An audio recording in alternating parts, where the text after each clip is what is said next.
My name is Valeria Bennett. I was born and raised in a small town called Kingston, surrounded by endless wheat fields in the state of Kansas. My family owns a farm that spans nearly 600 acres, originally cleared by my grandfather back in the 1940s. But even though I grew up among tools, tractors, and the scent of damp soil after the rain, I was never truly considered a part of that place. My father, Edward Bennett, was a stern man who lived by old rules, as rigid as the rusted hoe he always kept hanging on the barn wall. In his world, everything had a fixed order. Boys inherited, girls were expected to. Eventually, leave. Men work the land, women run the house, he used to say, like it was etched into the Bible. My mother, Louise, was gentle and loving, but never dared to challenge him. Her silence in the face of injustice often made my throat burn with frustration. I had two older brothers, Brandon and Kyle. Brandon was 4 years older than me, Kyle only 1. Since we were kids, they were handed the real responsibilities, driving tractors, feeding cattle, learning how to check soil moisture. And me? Valeria, help your mother in the kitchen. Leave the farm work to the boys, my father would say every time I wandered too close to the tool shed. I heard that line at least 100 times growing up. I remember clearly when I was 8, Brandon had just been taught to drive the old green tractor by my father. I stood at the fence, clutching the rope, eyes locked on every turn of the tires, digging into the earth. When they stopped, I timidly asked, "Dad, can I try driving it tomorrow?" My father didn't even look up. He just replied, "Spend your time learning how to cook. Girls don't need to know that stuff." I remember exactly how that felt, like someone pressing down on my chest, pushing me out of the world I thought I belonged in. That same summer, Kyle was learning how to install the new drip irrigation system. I watched from a distance, my heart aching every time they bent over the manual, speaking in a language I wasn't allowed to understand. I once asked my mother, "Why can't I do what they do?" She stroked my hair gently and whispered, "Because you're a girl, sweetheart. Your father just wants what's best for you." I didn't agree. I didn't see being excluded as best. It hurt, and I swore I wouldn't accept it as normal. At 12, I began carving out a corner of the backyard to build my own greenhouse. Calling it a greenhouse was generous. It was really just a wooden frame I salvaged from the shed, covered with a few clear plastic sheets I got from the auto shop. I asked my mom for money to order seeds by mail and spent all my free time planting, tracking, and experimenting. I read everything I could find on hybridization, soil improvement, and irrigation technique. I learned how to make fertilizer mixes from banana peels, eggshells, and fireplace ash. My father walked past that little greenhouse every day without asking once what I was doing. Until one day, I brought him a tomato variety I had crossbred. It had a thicker skin, was juicier, and ripened nearly 2 weeks later than the original strain. I told him, "Dad, I grew this to resist pests naturally. I documented everything if you'd like to see." He barely glanced at it before shrugging. "Girl stuff. Farming isn't about playing with experiments." I didn't cry then, but that night, lying awake staring at the ceiling, I realized I'd never be recognized if I waited for them to hand it to me. I had to prove myself, not just to be heard, but to earn the right to stand in the field without asking permission. And that's when I started planning to leave the farm. Not to run away, but to prove that I deserved to be there as an equal. I kept my college application a secret throughout my entire senior year.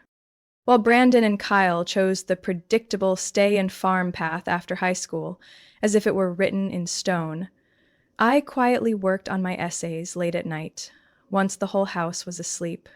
I'd tuck my old laptop under the blanket, its dim light reflecting on the ceiling like a promise that my life wouldn't end in this kitchen, washing vegetables or doing laundry for others. I applied to the agricultural science program at the University of Illinois at Urbana-Champaign. It was a prestigious school with highly competitive scholarships, but it was the only place I wanted to go. I didn't just want to learn how to farm. I wanted to understand life from the roots up. Things my father never believed I was capable of. I got the acceptance email on a morning in April while helping my mom pick beans in the backyard. I opened my phone inside the barn and stood frozen for a moment as I read the words, "Congratulations, you've been accepted." I didn't scream. I didn't cry. I just sat down on the cold cement floor, clutching my phone like it held the future that had just opened up before me. That afternoon, I waited until dinner to share the news. Mom was grilling meat and Dad was listening to farm reports on the old radio in the center of the table. The family atmosphere was the same as always, heavy and silent. I stood up, straightened my sleeves, and said firmly, "I've received a full-ride scholarship to study agricultural science at the University of Illinois. I'll start this fall." No one moved. Only the creaking of the ceiling fan broke the silence. My father set his spoon down. "What did you just say?" "I'm going to college, agriculture, full scholarship from the university." "Agriculture? In Illinois?" He emphasized the words like I'd just said I was going to study fortune-telling in Vegas. Brandon and Kyle exchanged looks as if deciding whether to laugh. Dad slowly stood. He braced both hands on the table, his face tight like a stretched wire. "You think some silly degree is going to make you a farmer?" "No, but I'll understand soil, crops, and how to farm smarter." "You were born here, but your head's somewhere else. I didn't raise a daughter to run off and waste time on nonsense." I took a deep breath. "I'm not asking you to support me. I just need you to understand that I'm not a shadow in this house." He slammed his hands on the table. "If you go, don't bother coming back." The spoon clattered to the floor. My mother flinched. I didn't shout. I didn't cry. I stood tall and looked him in the eye. I had prepared for this moment, but hearing those words out loud still felt like a slap across the face. My mother quietly washed dishes as I packed that night. No one said a word. Brandon avoided me the entire evening, and Kyle locked his door like I carried some strange disease. Not until I folded the last jacket did Mom finally sit beside me. She placed a small box in my hand. "These are photos of your grandfather when he was young, and one of his old planting journals. Don't forget, you're still a Bennett." She didn't say good luck, but I understood. That was her way of telling me she was on my side, even if only in silence. The next morning, I made my way to the bus station alone. Dad had left for the fields before dawn. No goodbyes, no hugs, no parting words. As the bus pulled away from Kingston, I looked out the window and saw rows of corn beginning to tassel, sunlight warming the tender soil. I knew I'd miss this land, but I also knew I had to leave, so one day I could return. On my own terms. I arrived in Urbana on a crisp fall afternoon, carrying only 2 worn-out suitcases and a bag full of research notebooks. My dorm room was on the 3rd floor, paint peeling off the walls, creaky wooden floors that groaned with every midnight turn. But I loved that space, because for the first time, I had full control over my life. The first 3 months of college passed like a whirlwind. I studied theory during the day, worked at night. I waited tables at a family diner near campus from 6 p.m. to midnight, then woke up at 5 a.m. for stocking shifts at a local grocery store. On weekends, I worked as a volunteer lab assistant. Unpaid, but it gave me hands-on access to agricultural tech I had only ever read about. My body was so tired I'd sometimes pass out in the lab, cheek pressed to the cold glass desk. But whenever I remembered what Dad said, "Don't expect to come back," a fire would reignite in my chest and I'd push myself upright again. In the spring of junior year, I presented a small research project at our department's internal conference, a low-cost, Bluetooth soil sensor model designed to help small farmers monitor moisture levels using their phones instead of $10,000 systems. It didn't make waves, but one professor, Dr. Claire Renner, approached me afterward. "You know, Valeria," she said, her eyes sharp, "companies keep chasing shiny tech, but most American farmers still need solutions that are practical, simple, and can be paid off in installments." That sentence stayed with me for months. At 23, I graduated with 3 job offers from major industry players, all with great pay, bright offices, and clear promotion paths. But the night before signing, I sat alone in Carl Park near my old dorm, watching streetlights ripple across the pond. I pulled out my phone and looked at the picture of my very first greenhouse: wooden frames and repurposed plastic sheets. I knew I didn't want to spend my youth serving corporations. I wanted to serve people like my father, even if he never admitted I was worth anything. I turned them all down and started my own company. I named it Verdanta, a blend of Verdant and data. I rented an old garage in the southern suburbs of Champaign for the office, a space that once housed an auto repair shop. I built a desk from discarded pallets, plugged in my laptop, and started cold calling to pitch my prototype. No one answered. I lived off savings the first 3 months, then maxed out my first credit card. By month 4, I was in debt. I wore all the hats: engineer, accountant, marketing rep. I personally delivered prototype units in a beat-up Ford Focus I'd bought from a graduating student. I called over 200 farms in Illinois. Only 7 agreed to test my system. 3 canceled within the first week due to poor cellular coverage disrupting the signal. One rainy, freezing day, I stood in a barley field, soaking wet, holding a screwdriver and my phone, trying to fix a faulty receiver with bare hands, because I'd lost my gloves the day before. My fingertips bled. I didn't quit. That night, back in the garage, I used my phone flashlight to find my way, sat down at my makeshift desk, and stared at a mess of parts and dimly blinking LEDs. I opened my laptop, ready to write a job application. But then I paused. I pulled up an old note titled Greenhouse Day 1 and flipped to the last page. There it was, a line I had written at 14. If they won't give me a seat at the table, I'll build my own. I cried.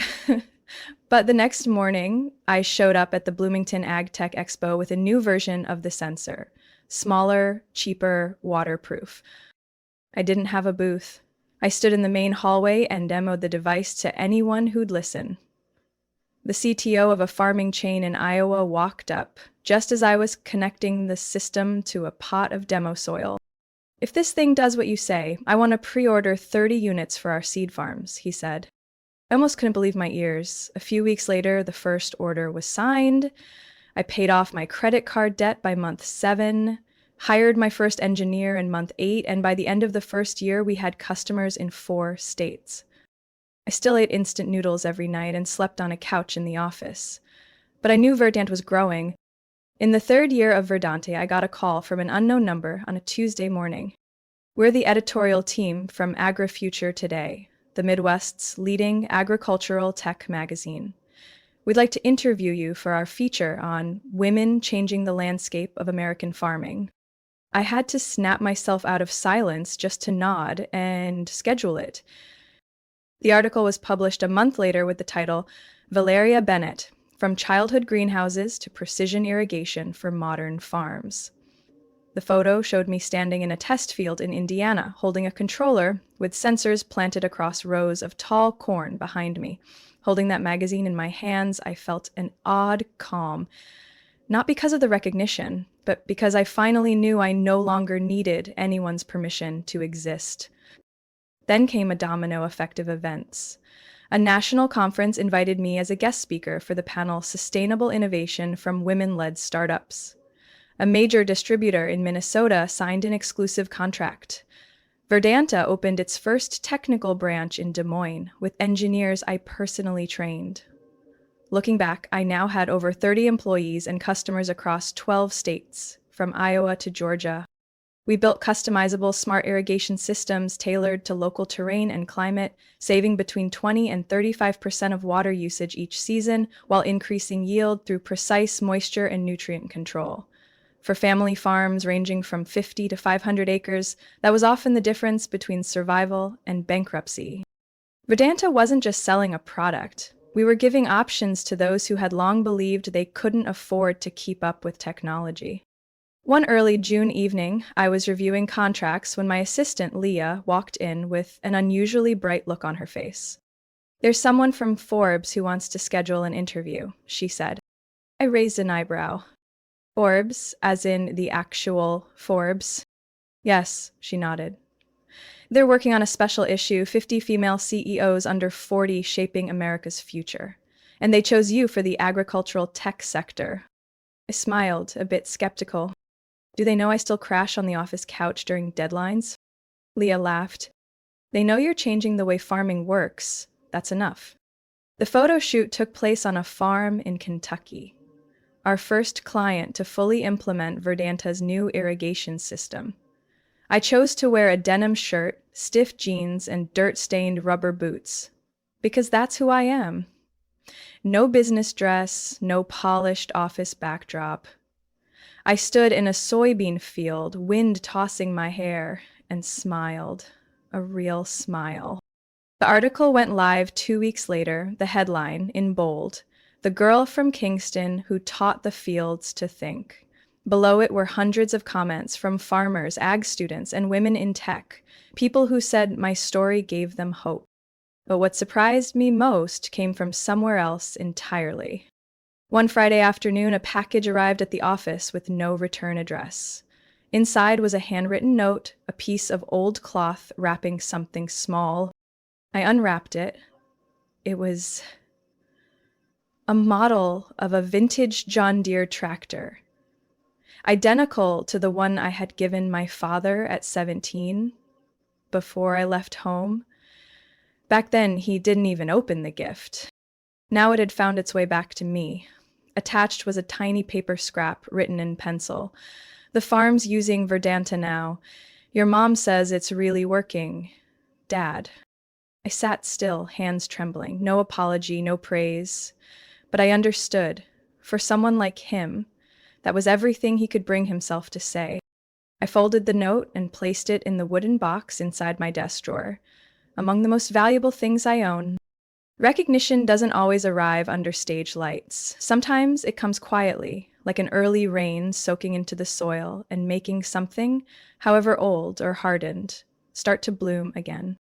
The email arrived on a chilly Monday morning in late October, just as I was in a product team meeting discussing the launch of our new sensor line. The sender, Louise Bennett.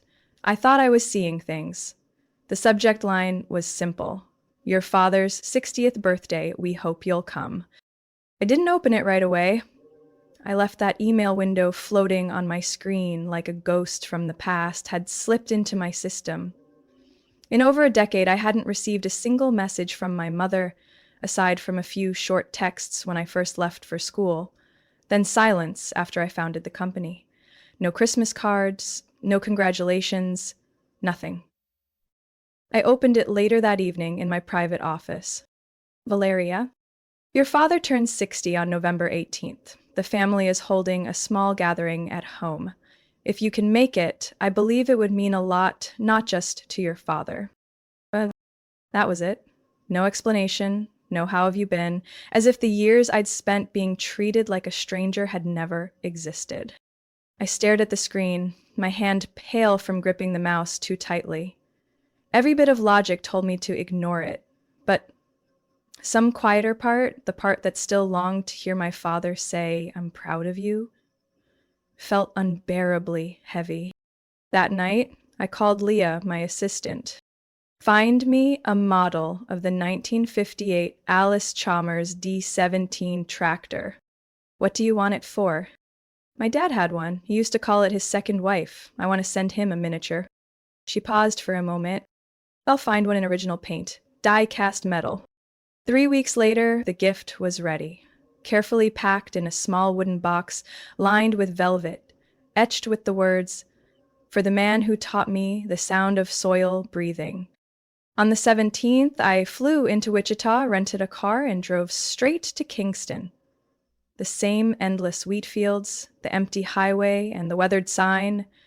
Bennett Family Farm, since 1942, still stood before the white fence. My name had been erased from that lineage long ago. I arrived just before noon. Around 20 cars were parked out front, most belonging to fellow farmers and old friends of my father. I parked far off, next to a rusted combine by the barn. The autumn wind carried the scent of damp hay and wood smoke. So familiar it made my chest tighten. I carried the gift and walked toward the front door, only to see Kyle, my younger brother, step out. Valeria? He hesitated, unsure whether to be surprised or worried.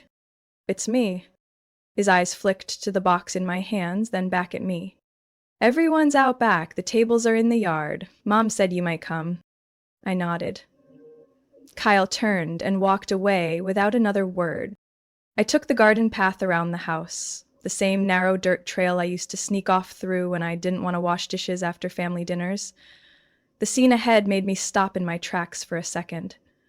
A long table covered in white cloth, string lights wrapped around the old oak tree, smoke rising from Brandon's DIY grill, and familiar faces mixed with strangers. My mother stood at the dessert table, gloved hands adjusting little plates. She spotted me first. Valeria.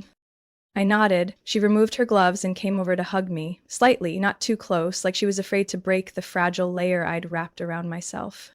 Your father's in the shed, hasn't come out yet. Would you like to see him before the others? I nodded. Her gaze drifted to the box in my hands, but she said nothing. I walked slowly toward the shed, the place I'd been banned from as a girl because girls don't touch machinery. The door was unlocked. I pushed it open, the creaking hinge letting out a sound like an old sigh. My father sat with his back to me, drying a set of tiller blades. His posture was still upright, stiff, just like the day I left. Dad, he froze. Valeria. He turned around. I couldn't tell what flickered in his eyes. Surprise, confusion, or caution. I held out the gift box. Happy birthday. He took it, set it on the table without opening it. Your mother invited you, not me. I know. But I came anyway. The silence between us was taut as a drawn wire. I met his gaze and kept my voice even. I didn't come back asking for forgiveness or reconciliation. I just wanted you to know, even though you pushed me away, I never forgot where my roots are. I turned and walked out, not waiting for a reply. Behind me, I heard the soft click of the wooden box opening. I returned to the backyard with slow, steady steps, the hem of my olive linen dress dusted with soil. My mother had gone back to the dessert table, busy pouring lemonade for guests. I glanced around. No one looked surprised to see me. A few polite nods, a half smile from Aunt Rachel, and Brandon's eyes avoiding mine as he sliced meat at the grill. I approached the dining area, searching for a name card, when someone called out from the right. Valeria, can you help me carry this meat tray to the main table? I turned. A blonde woman in a floral dress, holding a large tray. I assumed she was someone's wife from my father's circle of friends. Sorry? I asked, frowning slightly. I thought you were the temp server Kyle's mom hired, since you came from the shed. Her voice trailed off as she noticed my stiff expression. I'm the daughter of the host, I said clearly, calm but firm enough for 3 nearby guests to glance up. She blushed, stammered an apology, and retreated like she'd touched a live wire. I didn't blame her. It was the way my family had orchestrated this whole event that made such confusion possible. I scanned the seating layout. 4 long tables, 1 main table near the small wooden stage, adorned with sunflowers and gold-ribboned chairs, where Mom, Dad, Brandon, and Kyle were already seated with their families. The rest were for extended relatives, friends, and local guests. My name wasn't on any of them. I turned to my mother, voice low and measured.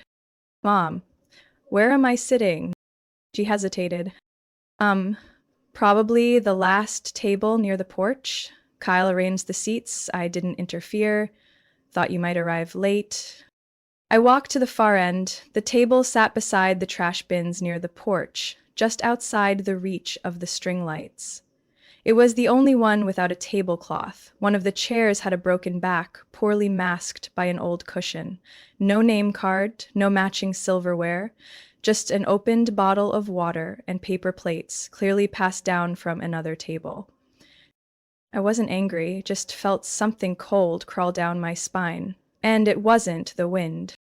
As I sat, a few heads turned, then returned to their conversations. No one spoke to me, no one asked about me, Verdant or agricultural tech, and I knew at least 5 people at this table had used our systems. Finally, a man named Stan, who ran a soybean farm near Garden City, leaned over and said, "Word is Bennett's daughter's some kind of CEO in the city. That you?" "Yes," I replied. "Hmm, thought you'd look younger." I just smiled. No confirming, no denying, no explaining. Dinner began. Plates were passed back and forth, people laughing, calling each other by name. No one passed a dish my way. I got up and served myself. When I returned, someone from the table next to mine had taken my seat, short one chair. I didn't say anything. I just left. Carried my plate to the porch steps and ate alone, staring out at the old cowshed. A gravelly voice spoke behind me. "They still don't see who you are." I turned. It was Grandma Marian, the only one who used to secretly mail me cash in college in envelopes with fake names. "You think they didn't mean to do this?" I asked, not hiding the bitterness. "They're afraid of you," she said flatly. "Afraid you succeeded without them. And no one's allowed to do that in this family." I looked at her, still petite, slightly hunched, but eyes like furnace coal. She patted my shoulder. "If you don't kick this door down, they'll keep pretending it doesn't have a handle." I smiled, nodded. I stood, brushed off my dress. Before heading back into the yard, I pulled a white business card from my pocket. On the back was a QR code linking to Verdant's official site. I placed it right in the center of the birthday cake table, no words needed. I was standing at the edge of the yard, holding a nearly flavorless glass of lemonade, when the wooden gate at the entrance creaked open. A brand new black pickup truck pulled in. From the driver's seat stepped a tall man in a charcoal suit and polished leather shoes, completely out of place at a rustic country birthday party. That man was none other than Owen Granger, chairman of Union Heartland Agricultural Bank, the largest credit union in central Kansas. I frowned. I'd met him once at a conference in Topeka, where Verdant signed a contract to provide technical solutions for farms financed through his bank. But I never imagined he'd show up. Here. Owen scanned the yard, his gaze sweeping over the crowd as if searching for someone. Then he called out, his voice ringing like a bronze bell in a quiet cathedral. "Valeria Bennett, are you here?" The entire party froze. Laughter, clinking silverware, half-finished conversations, all paused, like someone hit a mute button. I straightened. My mother dropped the napkin she'd been holding. My father emerged from the side barn, his face darkening. "I'm here," I replied, calm but clear. "Hello, Mr. Granger." Owen strode toward me without hesitation. When he reached me, he extended his hand, not just a polite shake, but a firm, two-handed clasp. Then he said loudly, "It's an honor to see you again, Madam CEO. I haven't forgotten how Verdant irrigation system helped 37 of our clients cut operational costs by nearly 20% in just 2 seasons." I heard someone drop a spoon at the center table. The same folks who had ignored me earlier began whispering. "I came here to thank you in person," Owen continued, raising his voice slightly, "because none of us believed a startup founded by a woman from scratch could transform the way we farm in the Midwest. But Valeria did it." Silence.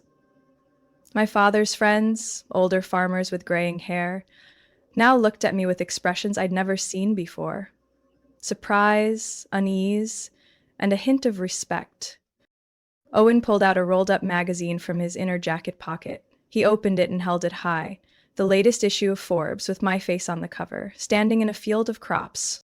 If anyone here hasn't read this article, you're missing one of the most inspiring stories of the decade. I glanced at my father. He stood frozen. Brandon stared at the ground. Kyle looked at me like he was trying to recognize a stranger. "I have just one small request," Owen added. "A photo with you to hang in the main office of our bank." I smiled slightly and nodded. We stood side by side, right in front of everyone, as his media assistant pulled out a phone and snapped the shot. The camera flash lit up like a flare, marking a moment that changed something irreversibly. As Owen turned to leave, he leaned in just enough for only me to hear. "They won't be able to deny you much longer. You just turned silence into evidence." I thanked him, then walked back to the party table. This time, no one avoided eye contact. Aunt Rachel came over to chat. A distant uncle, who once couldn't recall my name, folded his hands behind his back and whispered, "Think your system would work for lemon groves?" I responded to each person, keeping my professional smile, but inside it felt like someone had just unbolted a door that had been locked for years. My mother came up and gently touched my shoulder. "You should go say a few words to your father." I looked around. He had already gone back into the house. I left the yard, following the hallway inside, my heartbeat steady but deliberate. I found Dad in the old study, the room he'd practically lived in ever since he took early retirement. Everything looked the same, the crooked crop calendar, the warm-toned desk lamp, and the little radio on the windowsill playing a weather report. He sat with his back to the door, tapping a pen on the edge of a dark brown leather notebook, the one he used to log soil conditions, crop varieties, and tractor hours. I stood at the threshold for a few seconds, then knocked lightly on the wooden frame. He didn't turn around. "I think we need to talk." "About what?" he asked, voice steady, like he was talking about fertilizer prices, not the shock that had just unfolded outside. "About me? About the name you didn't mention once at your own birthday party?" He set the pen down and turned around. His eyes looked cloudier than I remembered, but still not softened. "I don't like a big fuss, that banking thing. It was unexpected." "What about me?" I asked, stepping fully into the room. "Do you even know the name of my company?" Silence. "Be honest, Dad, do you know it?" His face twitched, like he was about to react, then pulled back.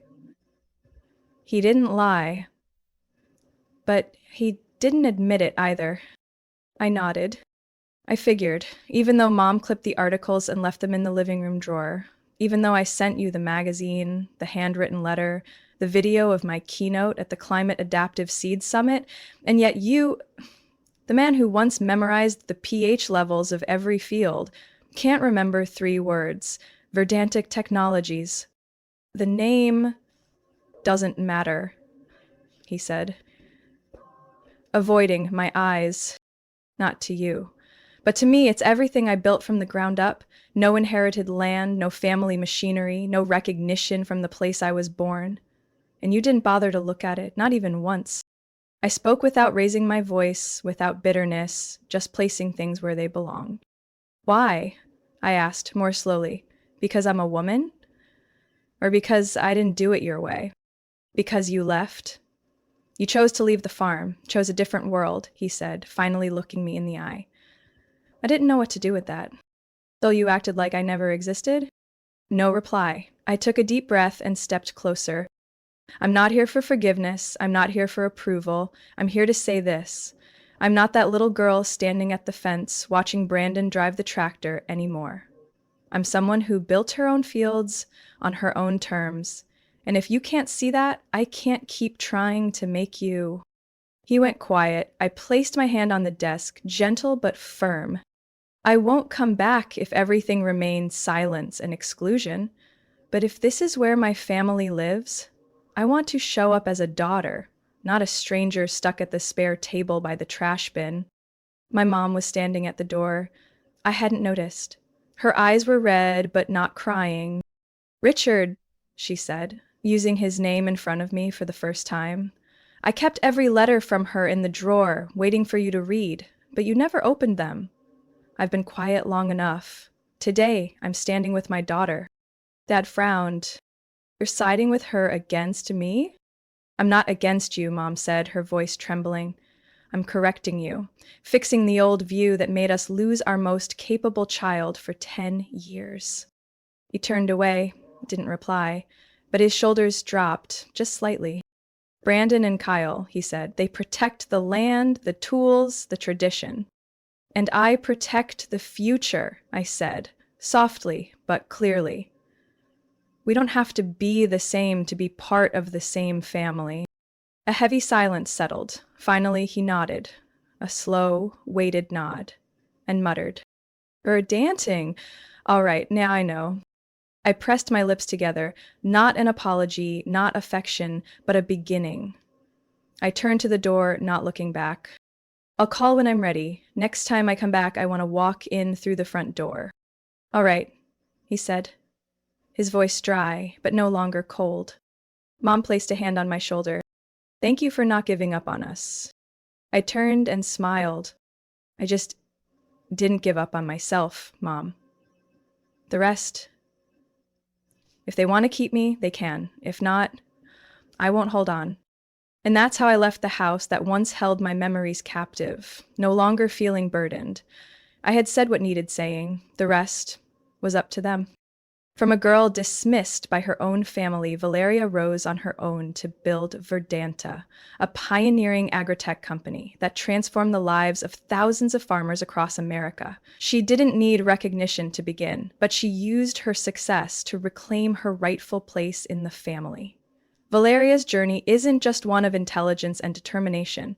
It's proof that when you hold on to your self-worth, even those who once turned their backs will eventually see you differently.